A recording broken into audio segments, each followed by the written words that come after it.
natoka Webuye West.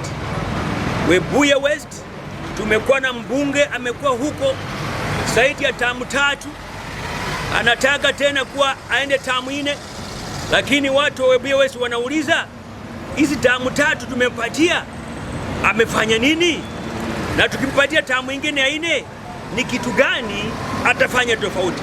Lakini ni vizuri kwamba watu wa Webuye West wameona kwamba yeye miaka 15 imemtosha. Mimi nimemwambia wakati rais alikuwa anafanya mambo ya restructuring ya cabinet yake, nikamwambia ndugu yangu, kuna nafasi hapa, chukua hiyo nafasi kwa sababu wewe unatosha kuwa kiongozi. Akaniambia yeye hawezi kuwa waziri. Sasa mimi nikamwangalia, kama kiongozi utaki kuwa waziri, sasa wewe unataka kuwa nini?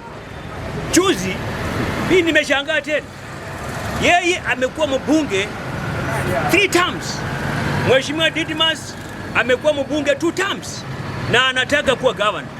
Na huyo Webuye West anasema yeye analeta tu watu na kuwa kampenia ati wakuwe governor. Ameleta Mheshimiwa Tim Wanyonyi kutoka Nairobi, ati anamwambia anataka kuwa governor bwana. Mimi namuuliza, wewe mbunge mwenzako, wewe unataka yeye akuwe governor na wewe unataka kuwa nini?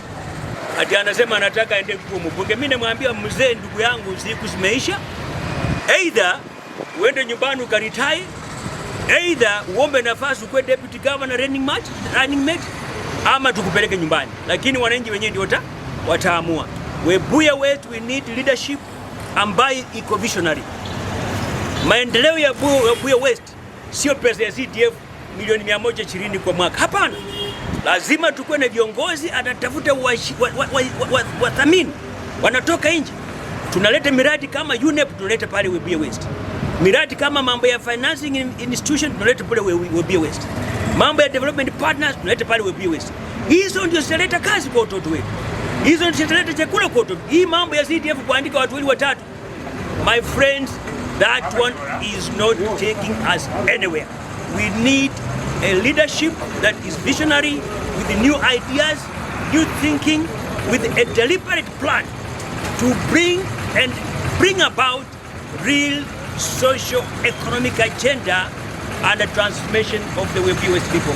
Na hakuna mtu mwingine, nikipangwa tu, watu wanasema hivi. Asanteni sana.